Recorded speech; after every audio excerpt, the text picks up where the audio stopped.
అందరికీ నా నమస్కారములు. ఈరోజు భగవద్గీతలోని పంచమోధ్యాయమైనటువంటి కర్మ సన్యాసయోగం నందలి 22వ శ్లోకం మన ఈ వీడియోలో చెప్పుకుందాం. 22వ శ్లోకం. ఏ సంస్పర్శజా భోగ దుఃఖయోనయ ఏవతే ఆద్యంతవంతః కౌంతేయ నతేషు రమతే బుధః. శ్రీకృష్ణ భగవాన్ అర్జునుడితో ఈ విధంగా చెప్తున్నారండి. ఏమని? విషయేంద్రియ సంయోగం వలన ఉత్పన్నములగు భోగములన్నీ కూడా భోగలాలసులకు దుఃఖహేతువులే. మరి ఒక జ్ఞానవంతుడు తను నేర్చుకున్నటువంటి జ్ఞానాన్ని మరి కొన్ని భోగముల నిమిత్తము వాటిని అమ్ముకున్నట్లయితే, వాటిని సొమ్ము చేసుకున్నట్లయితే, ఆ డబ్బు ఎక్కువ డబ్బు కాసుపడి సొమ్ము చేసుకున్నట్లయితే, ఆ యొక్క భోగములు అన్నీ కూడా ఆ కొన్ని క్షణాలు కొంతకాలం వరకు ఆనందాన్ని కలిగించవచ్చేమో, కానీ తరువాత అవి దుఃఖహేతువులే. అవి దుఃఖములతో సమానమట.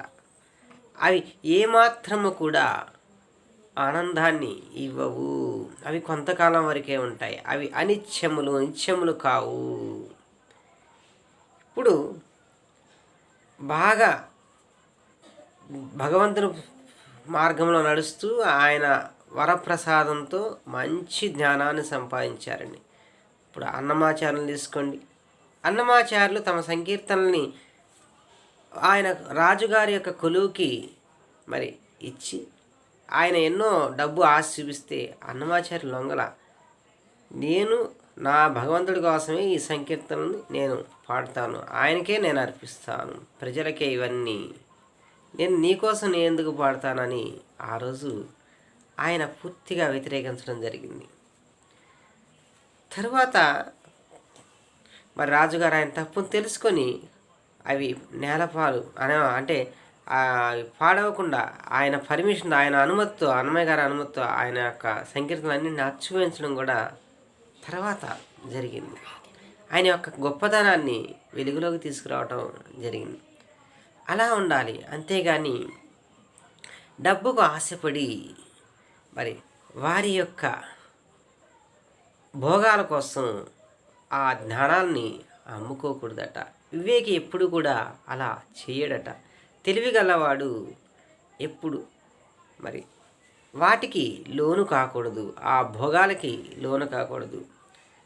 ఆ భోగలాలసల వల్లే భోగలాలసలకి ఇవి ఆ భోగములు కొంతకాలం వరకు ఆనందాన్ని ఇస్తాయి తప్ప వాటికి అంత్యములు, ఆది ఉంటుంది, అంత్యములు ఉంటుంది. అవి ఎప్పుడైనా సరే బరస్ట్ అయిపోతాయంట, ఒక్కసారిగా పేలిపోయేంట అవకాశం ఉంటుంది. వాటి వలన ఇబ్బంది కలిగేంట అవకాశం ఉంటుంది. కాబట్టి అర్జున, ఖచ్చితంగా నువ్వు తెలుసుకో, తెలివైన వాడు ఇటువంటి వాటికి లోను కాకూడదు. ఇటువంటి తెలివి తక్కువ పనులకి ఇవి తెలివి తక్కువ పనులే అట. మరి చూడండి, భగవంతుడు ఎంత చక్కగా చెప్తున్నాడు. తాము సంపాదించినటువంటి, భగవంతుడు ప్రసాదించినటువంటి జ్ఞానాన్ని సంపాదించుకుని వాటిని ప్రజా ఉపయోగాలకి ఖర్చు పెట్టాలి, వాడాలి. భగవంతుని సేవలోనే వాటిని నిమగ్నం అవుతూ వాటిని వాడుతూ ఉండాలి తప్ప తమ భోగాల కోసం మరి ఆ జ్ఞానాన్ని ఖర్చు పెట్టకూడదు అనే గొప్ప విషయాన్ని శ్రీకృష్ణ పరమాత్ములు ఈ యొక్క శ్లోకంలో చక్కగా తెలియజేయడం జరిగింది. జై శ్రీకృష్ణ.